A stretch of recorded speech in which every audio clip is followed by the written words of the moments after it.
All right. William Stein, Associate Justice, Court of Appeal, First Appellate District, Division 1. Stein is S-T-E-I-N. Thank you. And Justice Newsom. William Newsom, N-E-W-S-O-M, Associate Justice, First District Court of Appeal, Division 1, retired. Excellent. And whenever you're ready, so am I. We're here this afternoon on an oral history interview project of the AOC, interviewing retired Justice William Newsom of the California Court of Appeal, Division 1, with whom I had the honor of serving for a number of years. In the circumstances, I can't deny that it's me. All right. You're not under oath. Nonetheless, I choose not to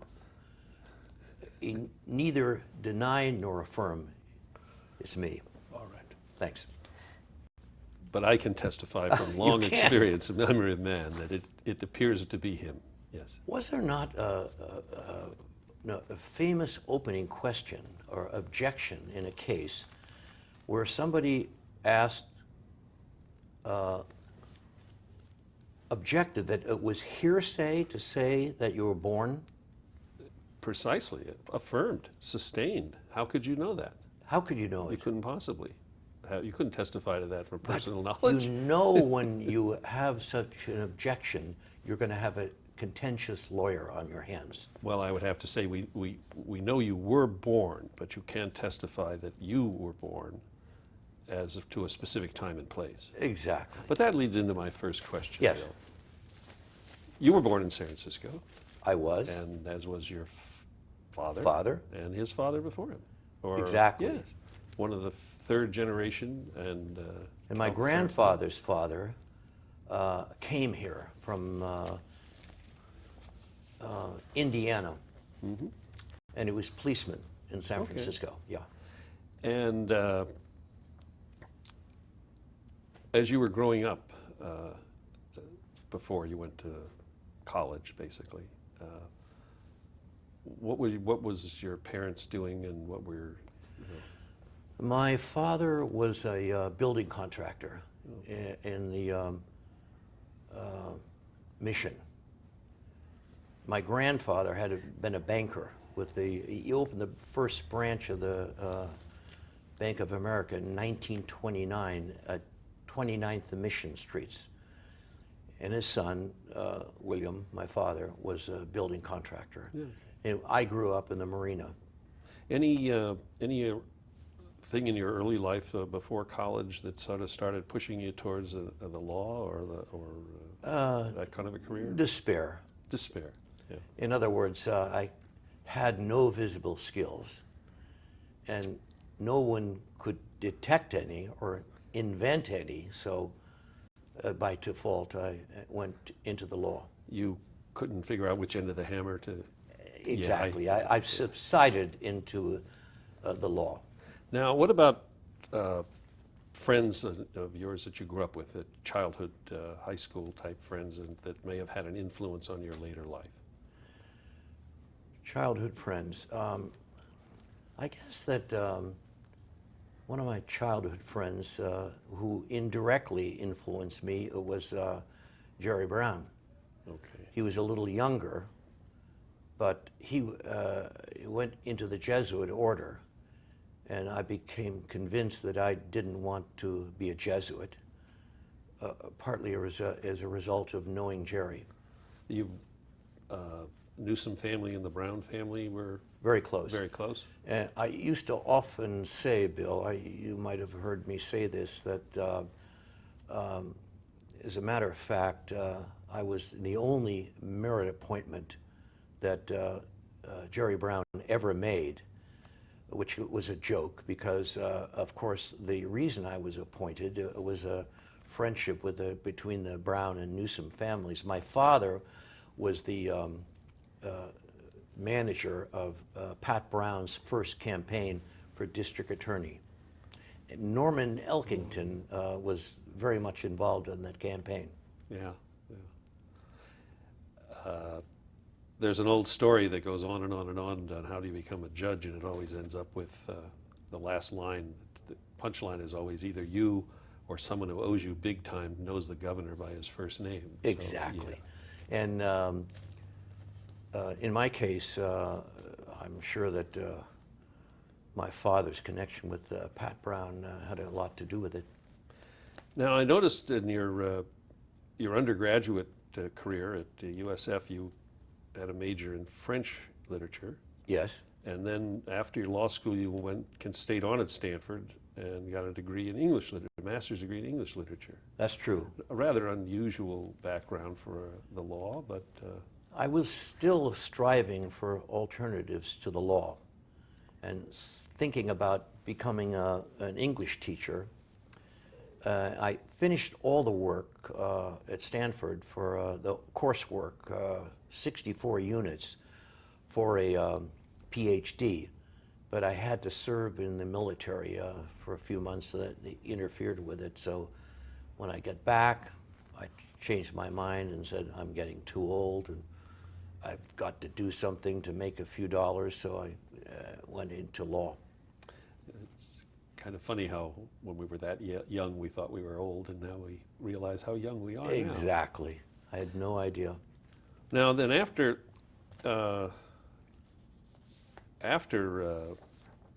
law school, your first job in the legal field was with the court. You were a commissioner with the assistant commissioner with San Superior Court. Assistant Commissioner of the San Francisco Superior Court, which is a sinecure, I would say outright sinecure.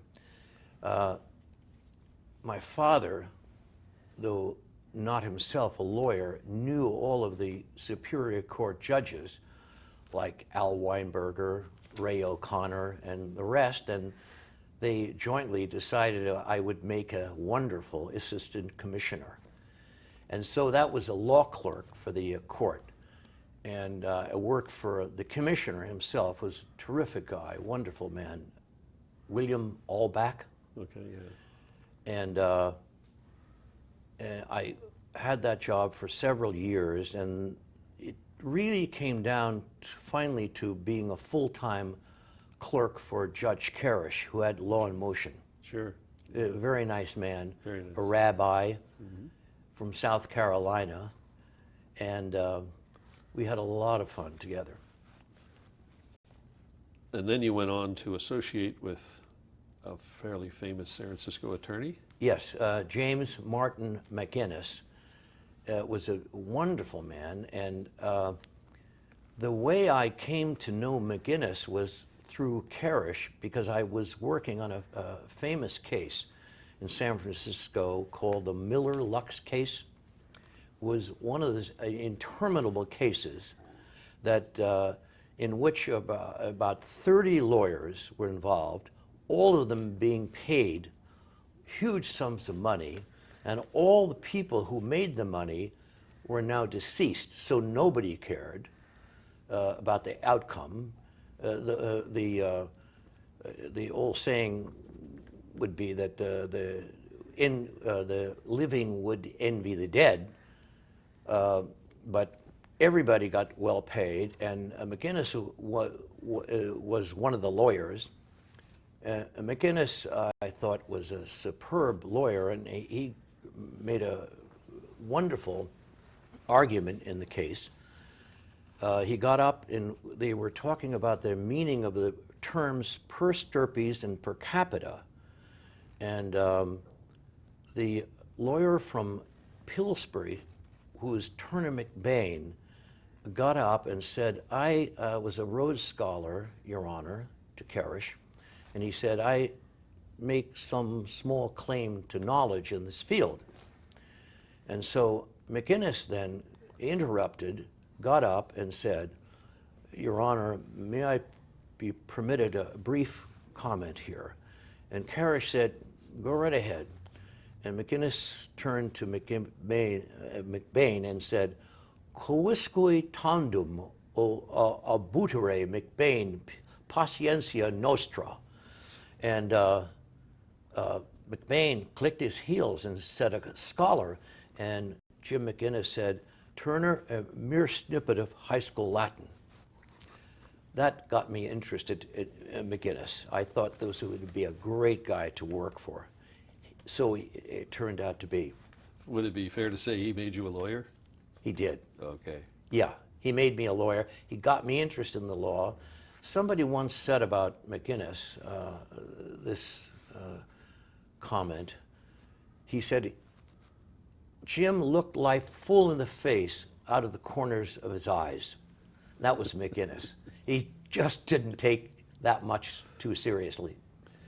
You, I recall working with you too, and Bill, and you brought to the court a pretty different background in business and finance.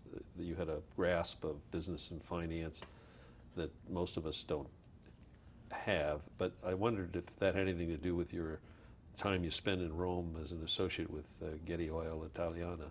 I think I was forced by that job to pay attention to business more than I ever had, because I was really doing the job that was assigned to Paul Getty Jr., but he was busy doing other things that had nothing to do with business, more with pleasure.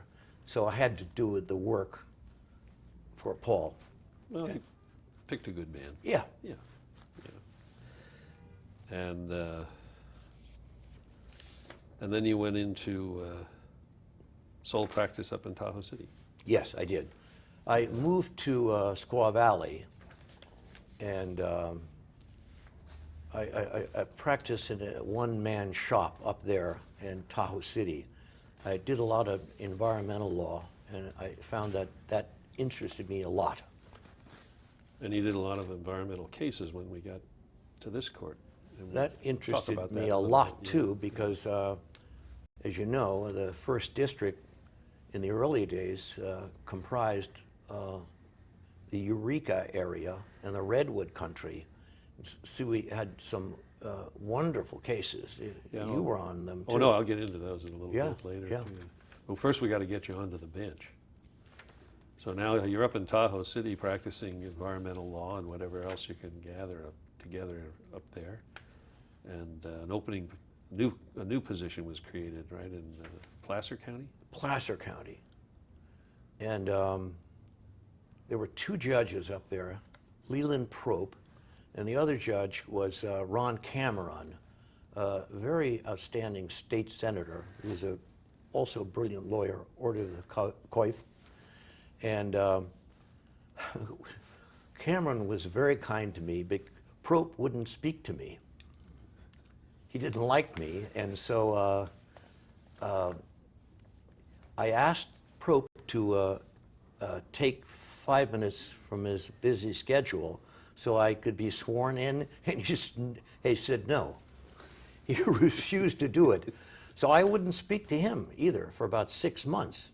And Cameron tried to broker a peace deal between us. I said, all he has to do is say he's sorry. Finally, one day he did. I think he'd had a couple of drinks and came in and said, I'm sorry for what I did. Anyhow, Jerry Brown appointed me to the Superior Court in Placer County.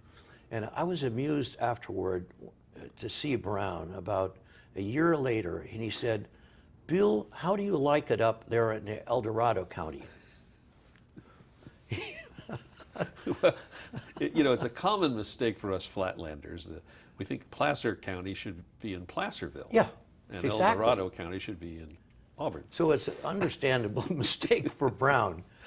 Those of us that never get above sea level. Yeah, also Brown didn't have a lot of experience in the world at the time. He had led a sheltered life because he'd been in the Jesuits, and he just didn't know the mountains at all. They kept to the path of Father Junipero Serra, probably. Exactly. Even though Sarah was a Franciscan, I think. Well, he was a Franciscan, Yeah, right. but similar. You as a co-religious would know that. Yeah. Is that when you moved to Dutch Flat? Or Yeah, because I was living in Squaw Valley Right. when I was appointed, but in those days, before global warming or whatever was the end of snow, it was terribly difficult to get from Squaw Valley down to Auburn, the county seat. It was a prodigious trip by car through a lot of snow. So I moved to Dutch Flat, which was much closer, about 20 miles from the courthouse. And I liked it very much because it was a small, peaceful gold town, mostly consisting of buildings from the 60s and 70s. Still a beautiful place. I still live there. and it fits into what you like to do when you're not being a lawyer or a judge, right? You have the outdoors and the, yeah, Bird watching, yeah, hiking, right. and things like that, and history. It's still a beautiful place, untouched, unspoiled. But then your friend Jerry called you again and had you come return to San Francisco in 1978? Interesting story, Bill. It was traditional. I was in the 3rd District when I sat on the Superior Court, so it was traditional that if appointed to the Court of Appeal, I would be appointed the 3rd District Court of Appeal. So somebody said, would you like to go to Sacramento? I said, no, I really like it better here in Auburn. If I could go to San Francisco, I think I would, because I had 2 children down there. My kids were of an age where I thought would be important for me to be around them more than I could be living up at Tahoe. So somebody said, well, it's too bad, but it's a tradition that you can't be appointed to San Francisco because that's the 1st District and you're serving in the 3rd District. And Brown heard that and said, why not? Why can't I appoint it to the 3rd District? And somebody said, you can, but it would be very controversial. So Brown said, I'll do it. That sounds like Jerry. The old song that goes to the effect that somebody said once, I make water on the grass to annoy the crickets. That was part of Brown's philosophy.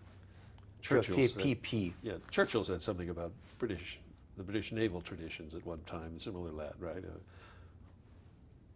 Put up a tradition, why would I follow that? Exactly. Brown loved being perverse.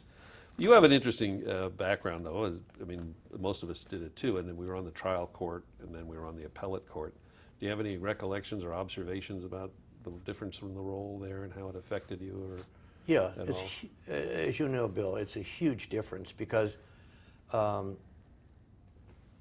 think in a lot of ways it's tougher to be a good judge on the trial court because you don't have time really to reflect on rulings, on important rulings, on evidence, for example.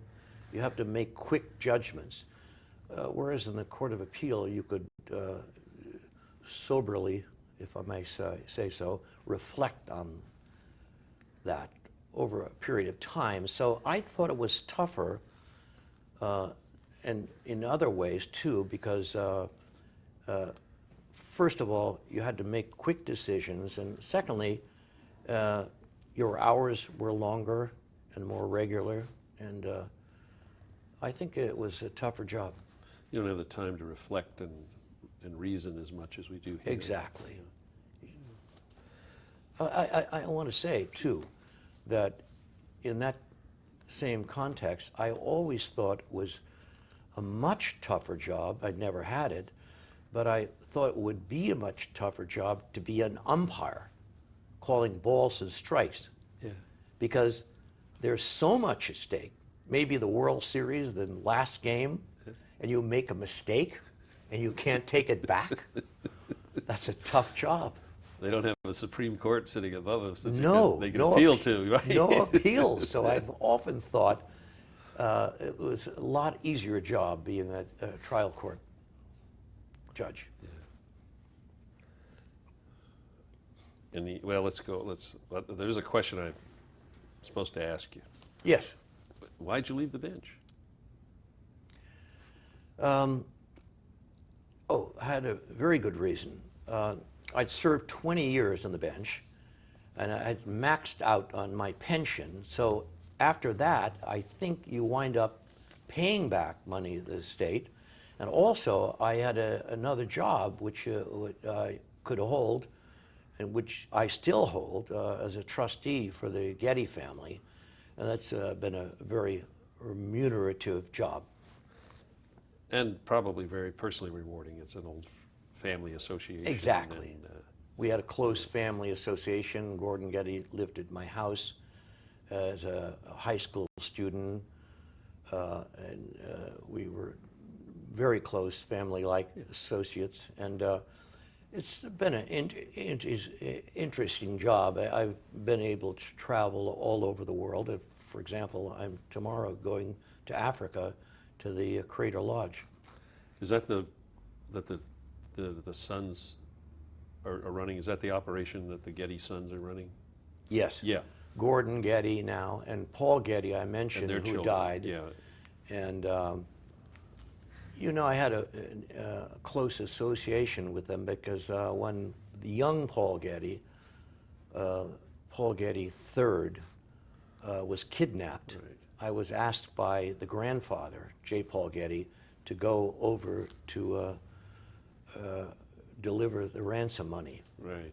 Interesting That, sort of job. yeah, you've talked about that with Yeah. us before. And They cut his ear Yeah. off as a sign of seriousness, and that did get the attention of the grandfather.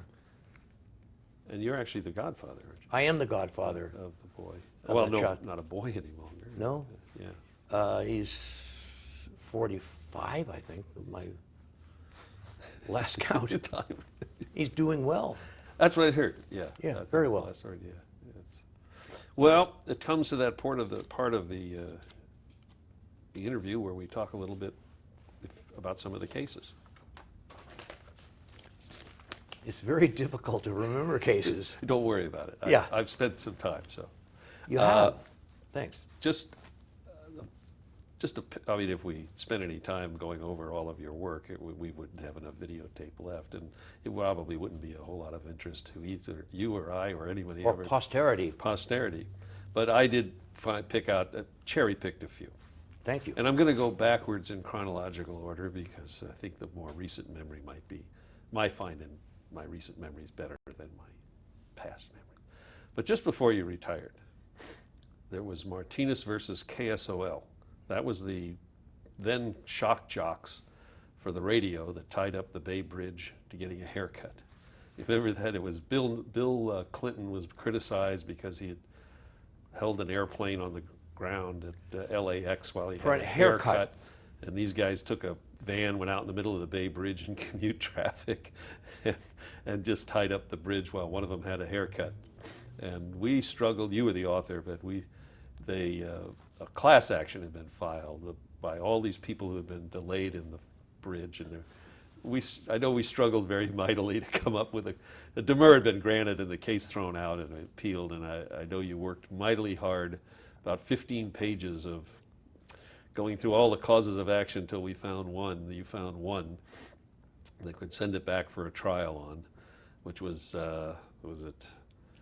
false imprisonment by holding everybody up on the bridge.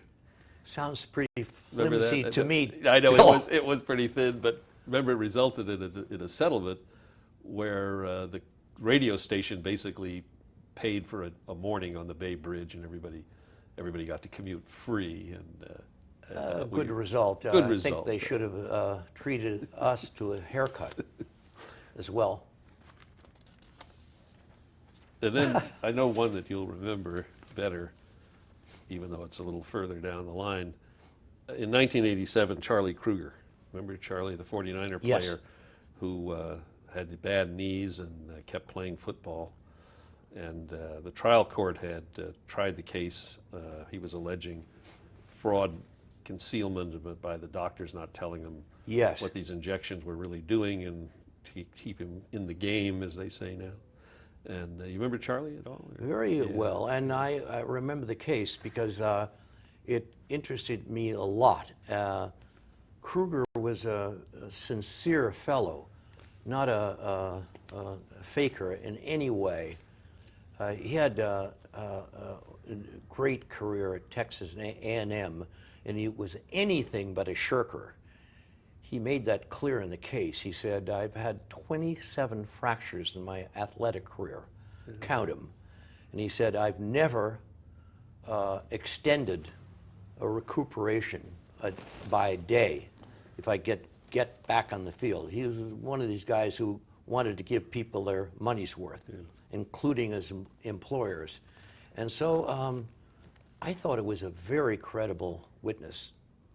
And I was very sympathetic to him, and we worked out a deal with, I think the Supreme Court took the case, I think. But it resulted in a settlement, and Kruger made some substantial money from it, which pleased me.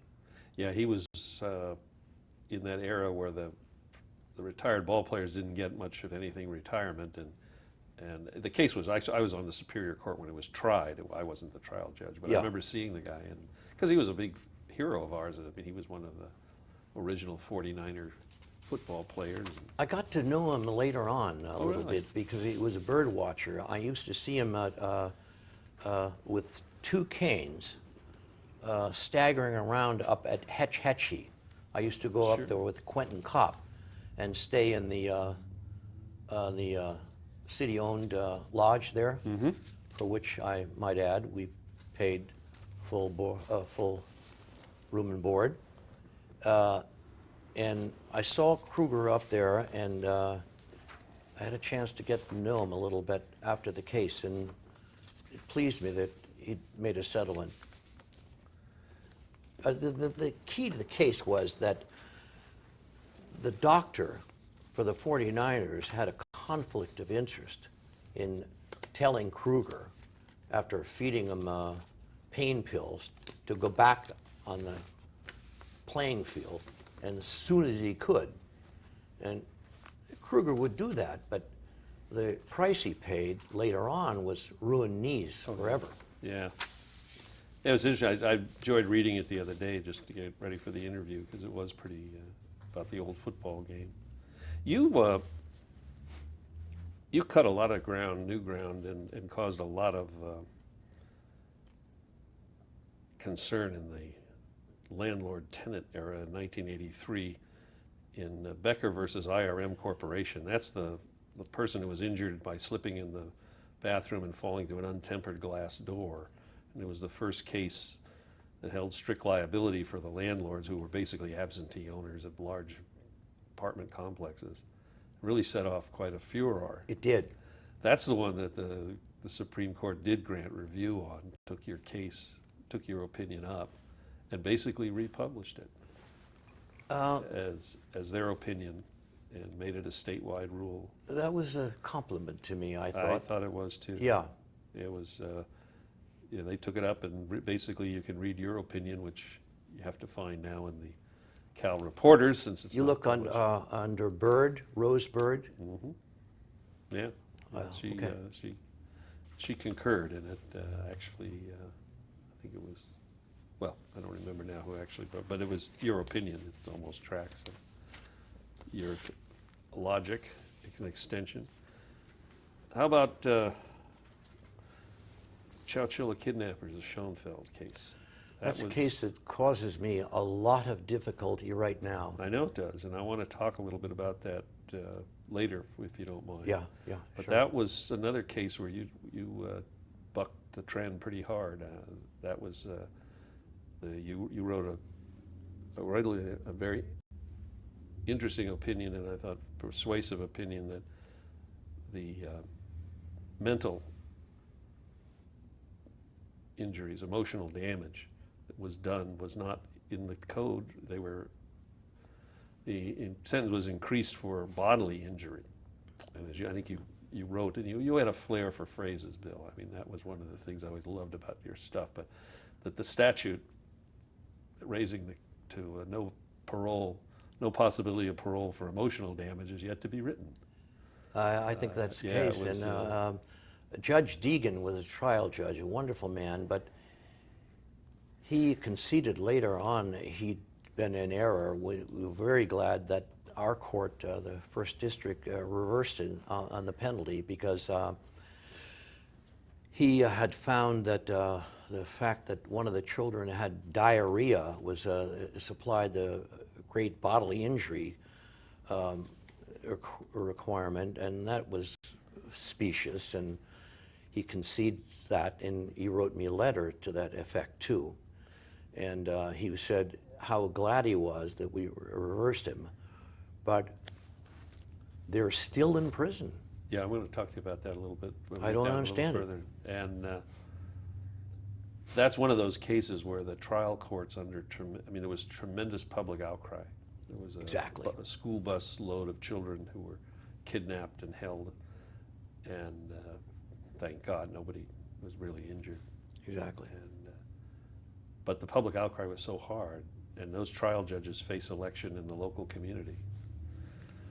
And but it still takes a lot of guts to build, even sitting here, an appellate judge, to go against that kind of public. But I had a great colleague in Racanelli who never backed off from what he thought was right. You served with John, and you know what I mean. He's an outstanding judge. Was I think Holmdahl was the third judge on that. Was the third one, yeah. Which reminds me, I always think of the time that Elkington, who was a very conservative judge, who was a great judge too, and I remember in one of his dissents from a criminal case, Racanelli and myself had written the majority, and he said, he started his dissent as follows: "In the words of Oliver Cromwell, I beseech ye in the bowels of Christ, consider that ye may be an error." You know, one of the things, and I think it probably comes from your interest in other things in the law, and going back actually to your undergraduate and master's degrees in English and in literature. Not only do the phrases show up in the opinions, but I can recall, I have to tell this story on you actually, but no, Do it. It's not on you, it's about you. Please. I was fascinated in oral argument that lawyers would get up and argue for a period of time, and then you could just come up with, out of the air, I mean, there's nothing you could have prepared for, a quotation, a piece of poetry or prose, just a quotation that just kind of summed it up, put a dot to the end of it, and everybody just, the lawyers like, what? What did he say? Where did that come from? It would be most obscure references in literature. I could dredge things from what I call the well of unconscious cerebration. You do a lot. You must have been you must have done a lot of reading outside the law. while Yes, you were here. it was always my passion, particularly in poetry. Yeah. I remember one phrase that came out of a case from '81 that you might otherwise not remember, but it concerned the conviction of a conspiracy to basically elevate misdemeanors to felonies, and I think you coined a phrase about something to do with a conspiracy to tattoo a minor becomes a felony. I remember that well. I did never forget it. I have to say, one of the things that I find quite interesting in these, well, let's see, is where you take the cases that you actually dissented in, that then the Supreme Court took over and affirmed your position. I think, I remember one that I found the other day involved a man who was a liquidator running, quote, going out of business sales in the old City of Paris building. You remember that? I vaguely remember. Well, it. the newspapers and the broadcast people got on him as a charlatan, that he wasn't really going out of business and that these items were just basically being brought in to sell, and he sued them for libel, and the trial judge ruled that he was a, quote, public figure, close quote. and so that he had to prove malice. And you dissented, and it was affirmed, and you dissented on the grounds that it was, I remember you said he was a liquidator, not a legislator. And that there was no salutary public purpose served by conferring so broad an immunity on his detractors. And by God, the Supreme Court grabbed that up, reversed our decision, and you came out the winner on that one. Sounds good. No, it was, and then there was Norris. He was the fellow who was he was a prisoner being transported from San Quentin to court, who overcame the guards and made him drive him to San Francisco. And they convicted him of kidnapping to commit extortion because he'd extracted out of these officers their official duty of driving him to San Francisco. And that, Seems a little tortured. well, yes, and you pointed out in your dissent that manifestly his purpose was not in kidnapping the officers to have them commit official duties, but to get him out to escape. Rather good. And by God, the Supreme Court took your dissent and made it the majority opinion, huh? Delightful. I'd forgotten that. I have to say I'm a little bit embarrassed in this one, and I'll have to go back and figure out how I got on the wrong side of this one. But in People versus Crow, there was a prosecution for welfare fraud. The sentence had been enhanced for a loss exceeding $25,000, and Dosey and I affirmed that. You dissented on the grounds that, well, wait a minute, these people were on welfare, and so they were entitled to some of it. And so when you subtracted what they were entitled to from what they took, it's not $25,000 net loss. Interesting. I'm amazed today to figure out how I missed this. But anyway, the Supreme Court, in fact, sent it back for a recalculation. They did. Subtracting out, they took your dissent and said subtract out what they're owed, and then if it's more than $25,000, enhance it. But otherwise, I'm delighted to hear that. You've been very successful in your dissents. There's some of your majority opinions or dissents that I won't go into, but Did you ever hear about did I ever mention to you that I wrote a long dissent in a case involving a woman whose husband and herself, and the two of them owned a chain of taco stores, and very lucrative. And I wrote a long dissent, angry dissent, based on the notion that she was innocent and that the license was half owned by her as community property.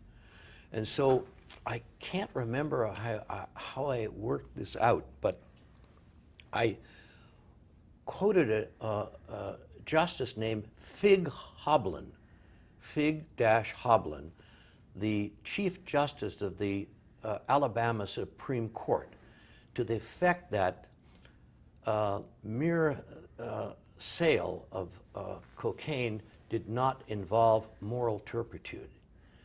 And that went nowhere as a dissent, but it's not one of my famous dissents, but I thought it was very well written and I had a lot of fun with the case. And the National Organization of Women wrote me a long encomium of a letter saying, God bless you for protecting the rights of innocent women, but they still lost the license. I wanted to go back to the Schoenfeld and also the Pete Pianese. Just you don't drop the cases when they're final. I don't. You don't. You basically take the law and you go on in your conscience and you go on with it. As a pit bull might go on with a bite he's taken of something for several years until you pry his jaws loose. Tell us a little bit about Mr. Pianese and how you got into... Pianese was somebody I ran across in the North Beach many years ago. I heard his story, and I always heard that he was framed. And so I worked on the case outside the court system, And I determined on my own that he had, in fact, been framed. And a reporter for the San Diego Union called John Sanifer called me one day. He said, I just picked up some information from a stool pigeon for the FBI, famous stool pigeon, Fradiano, Jimmy Fradiano. And Jimmy Fradiano was interviewed by the FBI, and he said, this murder was committed by, he named the guy, he said, and they pinned it on some poor guy named Pianesi. And so this reporter called me and told me that. And so I took that. I went to the Supreme Court with it and persuaded the majority of the Supreme Court to they had to give permission to grant a pardon to Pianesi. So Jerry Brown was able to then, because he had the clearance of the court, he was able to grant Pianesi a pardon, which I got years later. And Pianesi and I became great friends. He went to the North Beach restaurant every day, and he played cards with Pee Wee Ferrari on those guys, and he was a terrific guy. But it was very satisfying to me to know that I had something to do with clearing Pete's name. Pete never, he said, I was no angel, Bill, but I never killed anybody in my life. I might have done some things they didn't get me for, but That's right. But I never murdered this guy. I never murdered anybody.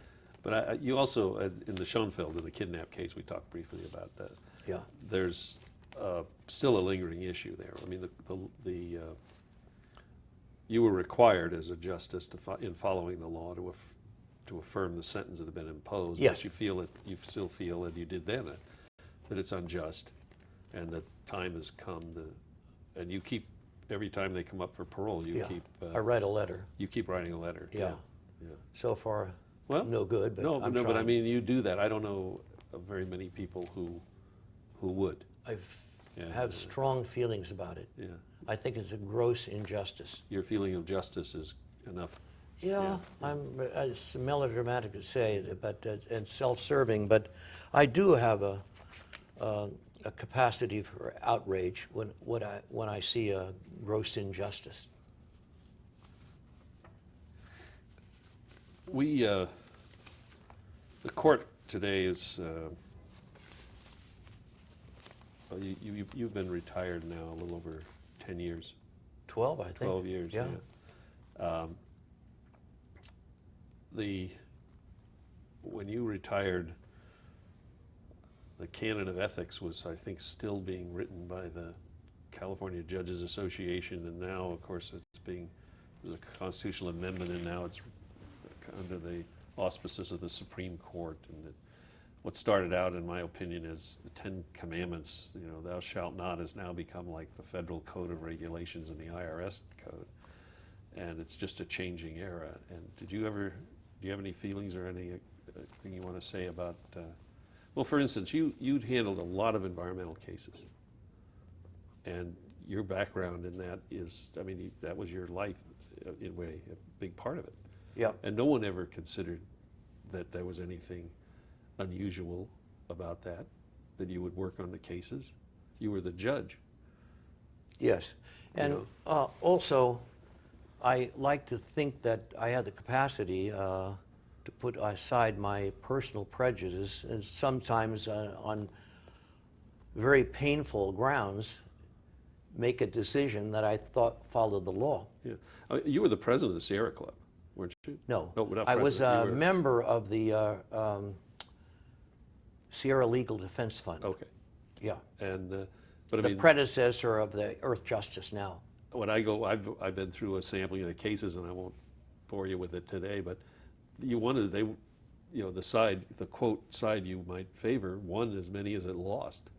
I think so. And if I remember, there was a Coastal Act case where the developer had spent a lot of effort and time and money, but hadn't gotten the subdivision map when the Coastal Act came in, and the question was whether he was entitled, and you found he had a vested right in completing that subdivision. And then in the next case, the same parties, you said, but you can't do the second part of the subdivision that you haven't invested money and time in now without complying with the act. And but you know, today the approach of the ethics seems to be, if anybody, it's become more, to me, it's become more subjective than objective. I think you're right. And I think it's really hurt our ability I to, think it hurts a lot. you know. I do. Because every time we recuse ourselves for some, you know, somebody might think we can't be fair, then they say, oh, well, see, we were right. And I think your point is well taken. but you never had any difficulties. No, a couple of times I loathed what I was required to do because it resulted in something I thought was a very important resource being destroyed, but they'd follow the law, and who was I to say substitute my values for the law? I tried never to do that. I might have failed a few times, but I'm not aware of which occasions I failed on. We've talked about this off and on, and I'd like to spend some time on your colleagues. You were appointed here in '78 to replace Justice Sims, and probably saved a number of trees just by doing that. I mean, Sims used to write the longest opinions. When he retired, Brilliant point, Bill. That was probably a conservationist Yeah. approach. Justice Racanelli was the presiding justice, Yes. and Norman Elkington was here. Just the three of you, and I wondered if you would like to take a few minutes to talk about Norman, since he's not going to be interviewed. That's a shame, You but know. Norman was a fascinating man. He was a very conservative man politically, but he was very righteous, and not self-righteous, but righteous. He wanted to do the right thing, had a grim view of criminals, which was fine with me, but he was a little rigid, but enormously hardworking, and almost always pretty much on the money, being right. But I think another thing worth saying about Norman Elkington is a surprising thing. You may know this, Bill. Norman was an avowed atheist. Yeah. Did you know that? I did know that. I spent, I was, for purposes of the tape here, I was appointed when Norman retired. And Norman had stayed on for 90 days, and we actually shared these chambers for that time. And then he didn't have any extra work. We actually just talked about the old days Yeah. for a couple of months. I had a very enjoyable discussion with him. And it was very interesting because he was an atheist, but he wasn't, I don't know what you'd say. He wasn't a non-believer in the sense, I mean, he had a moral structure. He was an atheist, but he had a moral structure, probably, as you say, probably stronger or more rigid than people who quote follow a traditional. Exactly. I religious think background. his father was a fundamentalist preacher, and that soured him on formal religion. Yeah, we didn't get into that far. We didn't go that far back. But, when we talked, but My father always said, my father was not a lawyer, but he said he knew Elkington very well, and he said, Bill, he was the hound of heaven on your trail. I would not want Elkington prosecuting me, he said. He was a tough, tough prosecutor. No quarter. yeah, that was he was with Pat Brown in the DA's office. Yeah, exactly. And And his brother, I'd forgotten that. Yes, his brother was the clerk of the yeah, court. yes, here. exactly. Wonderful family. Yeah, and yeah, interesting. Do you remember? I've heard this story. Norman never told me this story himself, and I'm trying to verify that we have a 90-day rule, of course. If our cases aren't filed within 90 days, we don't get paid. Remember it well. Do you do? What's your share? Because Norman changed his mind about a case of 88 days into the case, and he said, "Don't worry about getting paid, Bill, because I'll lend you the money till the next paycheck." Yeah, he was. Yeah. So he was. He said, "I have more money than I need," which meant he had money because he never needed money. Yeah. He didn't spend anything. I don't think he ever spent anything. Yeah. It wasn't that he had a lot of money; he just didn't have a lot of expenses. And now, John Racanelli was the presiding judge when you came aboard, and he was the presiding judge when I came aboard. But he's already been interviewed. Then, shortly after you came here, they added a position on the court to make it 4, and that was Joe Groden. Terrific guy. Everybody worked with Joe for. Yeah, wonderful guy. He was badly treated by the public and being, what do you say, nullified or thrown out. Thrown out as the Supreme Court because the death penalty, and it was Rose Bird's high-profile opposition to the death penalty that Joe Groden paid a price for, which he should never have paid. And I always often, to use a timber analogy, I always think of that situation as Rose Bird fell and going down took out Cruz Reynoso, and then she and Cruz fell and took out Joe. And, Groden was an outstanding judge. Racanelli, too, was a tremendous pleasure, as you know, to serve with those guys. They were outstanding. And then when Joe Groden went up to the Supreme Court, John Homdahl, who had served a long time in the legislature, came aboard. Yes. And he was still aboard when I replaced, well, I can't say replaced. I took the vacancy created when Norman Elkington retired. Yes. So there was the 4 of us then. It was Racanelli, yourself, Homdahl, and myself for that period of time. You're free to say anything you want about me, Bill, but I reserve the right to to burn the tape. But if you want to comments you want to make about either. I think we had a very cordial relationship on the bench together, and I must say that leads me to make a wider observation. I think the system of having 3 judges decide a case leads to very good results in general, because if somebody tends to be a little too much rigid or too tolerant of certain things, in our discussions we would work that out, and we would compromise. And I think people are reluctant to appear to one another strident or extreme. So I think the 3-court judge is a very effective judicial system. And then when 3-judge court, Then when John Homdahl retired, Bob Dosey came aboard. So it was John Racanelli, yourself, me, and Bob Dosey, and I, looking back from my perspective, I considered that the golden age. I thought that was one of the greatest group of people to work with. I mean, you're an free outstanding court. Yeah, you don't have to be nice to me, Bill. No, I'm going to be, because I think there was no weak link there. It's a very good court. As a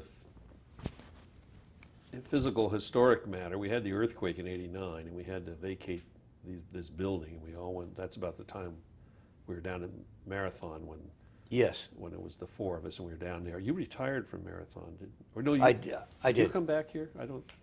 No, I didn't. No, you retired from down there, so we were in our exodus, wandering in the south of Market era.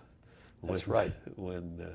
But I still think when I look back on it that that group of individuals, we worked together very, very well.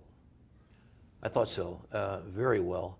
And also, let me say about the earthquake, that led to one of the bizarre decisions in the Court of Appeal.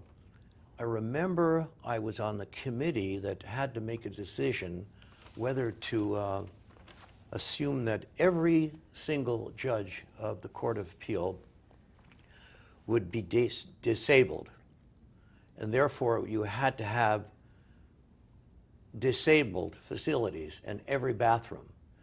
And I ventured a guess that probably there would never be more than 50% of the judges disabled, but that was brushed aside. You mean physically? Physically, Yeah. Physically. And so I was brushed aside by the AOC, See, and they required us to place facilities for the disabled judges in every chambers. I do remember that. And then, of course, John Racanelli retired in '91, and Gary Strankman came in as the presiding Another wonderful judge. And Very brilliant. I think I remember when Strankman came on the court, there was some implicit criticism that he was going to be a doctrinaire conservative, and that was completely false. He was doctrinaire nothing, excellent judge, very bright man, and man of complete integrity. I know when I came on the court and I looked over because I had been an attorney general in practice in front of the Sure. division, and when I looked over the lineup, I thought, oh boy, I'm going to have trouble with that guy Newsom in the criminal cases. I would have guessed so, yeah. Well, yeah, and but boy, I'll tell you, when we got in here and got working, it we follow the law, and Exactly. and, as you say, you may have had to do some things you personally wouldn't want to have done if it were a clean slate and you were writing on it. I had to do some of those things too. But Bill, I was always more pro-redwood tree than pro-criminal. Okay, a couple of things I'd like to cover with you quickly, if you feel like talking about them, is how we process, how you worked with the staff, and how did you get your staff together? And I inherited Frances Dogan, a wonderful African-American woman from Justice Sims. He asked me to keep her on for 3 months as a humane matter. yeah, And I found her so delightful and diligent that I kept her on for years until she went her own way. And except for that, I had Warren Ryder here for Right. years and years, and Michael Murphy, right. which I think is a dream team, research lawyers, outstanding people. And they were here for years. Right, Michael just retired, Yes, and Warren is still with us, still with us. and And of course, we had a terrific writ clerk, Susan, Susan, yeah, Horst. and she's still with us. and also, who was that wonderful lady, Susan, who worked for Racanelli? Yes, who's still with. Well, she just retired from the court. She transferred to another division when Racanelli. Because when Gary Strankman came down, since he had been on the court, he was on Division 3. He brought his staff with him, and so she was Susan Miner. Minor, Yeah. terrific lawyer. Terrific, During your stay here, Bob Dosey handled the asbestos insurance opinion. Thank Were you God on he it? Were you did. one of- I was you on were- it, yeah, but you and I thank were God on it. Bob was in charge. And she headed that thing up, and I remember. and before I got here, she had headed up an important litigation on water laws, I recall. A major case that Racanelli was the principal author of, which I can't remember the name of the case, but I think it's still a leading case in the whole area. Probably the most knowledgeable person in those two areas of the law that'll ever live. Outstanding Yes, person. Yeah. Susan Miner. Anything else about how the court administration worked and that you want to share with posterity? I thought it was an excellent system, and it worked, and it provided substantial justice, you know. And I look back on it with very few regrets and with a lot of pride. I wanted to mention something Please do. that This is your interview. I was very flattered to see that in a recent case, 2002, another justice, is it Marciano? Marciano. Marciano. Marciano.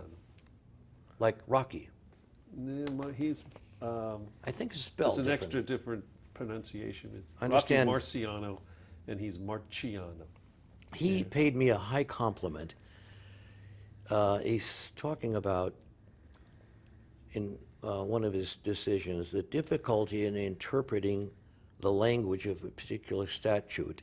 He says, it brings to mind former Justice Newsom's comment that the legislation, quote, illustrates poignantly the maxim so useful in statutory construction that if the legislature had known what it meant, it would have said so.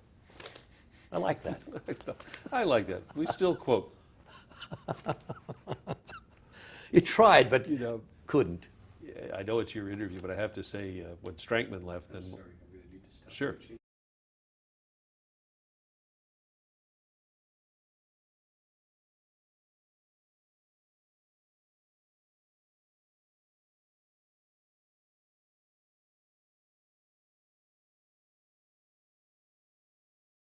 something like that. Yeah. We're ready to go. Okay. Back on this thing. Yeah. Technology and how it changed and how it's affected the court and the work we do. I mean, you started out here.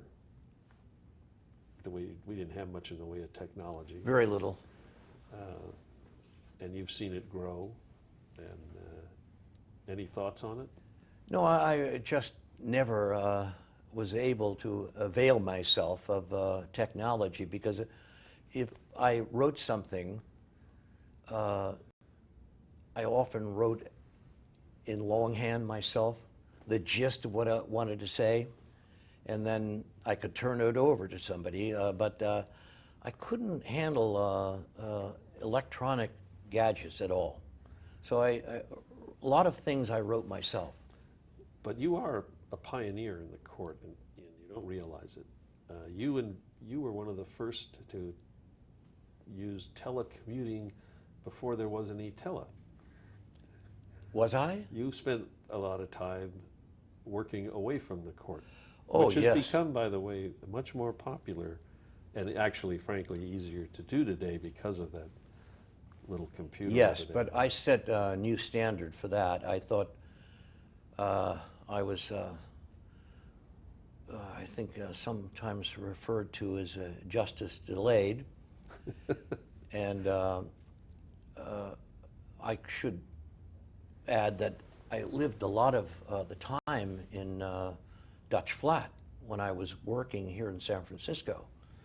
But so I did use a recording and send stuff down, but I also sent a lot of stuff by overland mail. Yeah. It's interesting because today we have justices from, what will go unnamed, but not in the first district, that don't even live in the state. True? Yeah. And I have a home up in Gualala where I spend probably about a third of the time myself working there. Who was the judge who, was it Zernhaning, Zern Haining, who was an avid fly fly fisherman? fisherman. And had some of his most brilliant insights while catching trout in the streams of Montana. Yeah, I think they made a movie about it. Didn't they? A river runs through it. With Robert Redford played the justice, something like that. No, but you actually pioneered that. Now I do remember you always had a lot of car trouble. You remember that? I did. We'd get a call that you were having car trouble and you'd be delayed. And as it turned out, the car trouble, as I recall, was the fact that the car was incapable of the speed required to cover the distance. Exactly. between Or where the you were, car yeah. could not extract itself from snow, which was a common thing Common. up there too. Yeah, Dutch flat. Sometimes in August, we would have sudden snowstorms. You just never know. Yeah. You had some other outside interests unrelated to the law. Mountain lions. Yes, I was the head of the Mountain Lion Foundation, and I led the fight to ban trophy hunting of mountain lions. And that was my prejudicial days. Quite successfully, too. I think so. Yes, they've made quite a comeback. Yeah, I deny it, but Well, no. yeah, they made a good comeback. Yeah, they've. I just don't like to concede it. Okay. Yeah. How about the impact of your judicial career on family life and social activities? Do you ever have problems? No, minimal. Difficulty with that, I was divorced. I've only been married once, and I was divorced at the time that my wife, the ex-wife, came up for, I remember, to Placer County for my swearing in, and we remained very close friends over the years. She just died about 5 years ago, Tessa, and neither of us ever remarried, so, but wasn't a huge impact. The only thing I noticed in your social activities when I see your picture in the Nob Hill Gazette is that the title has changed considerably in the interim. It used to be Associate Justice William Newsom. Now it's Mayor Gavin Newsom's father, Exactly. Bill. Yeah. So Yeah, exactly. Are you having trouble? You actually toyed with the idea at one time of running for mayor of this town. I did. And you did run for supervisor I did. in Congress? No, No, I thought in 1 year supervisor. for supervisor and state senate State against Senate. Milton Marks, Yeah. who is an impossible person to beat. I came fairly close, I think 53-47 or something, but he successfully beat John Burton, many people. For historic purposes, there was a phrase here that if there were more than two people gathered on a street corner in San Francisco, one of them would be Milton Marks. I remember going out and to a rosary, and I would have sworn I saw Milton in a priest's garb leading the rosary, but I couldn't have been Milton. He was Jewish, I think. But he might have been in the audience. You know. He covered every wake in town. I know. In fact, I recall being one of the first at a wake, and he'd already signed in. Amazing. But it was. Anything you'd like to add about your No, career I was here as a judge and thoroughly enjoyable. I loved every minute of it, and I thought I did a fair job, but I don't miss it. I did enough of it. I think I wrote enough opinions. I covered most of the subjects over the years. any thoughts on how you want to be remembered, or your jurisprudence philosophy, or? I think if I were remembered, I would be remembered as a reasonably moderate person and with a sense of humor. Somebody once said about another person, could be my epitaph. He looked life full in the face, but out of the corners of his eyes. Okay. I think that probably covers it. Thanks, Bill. Stay where you are.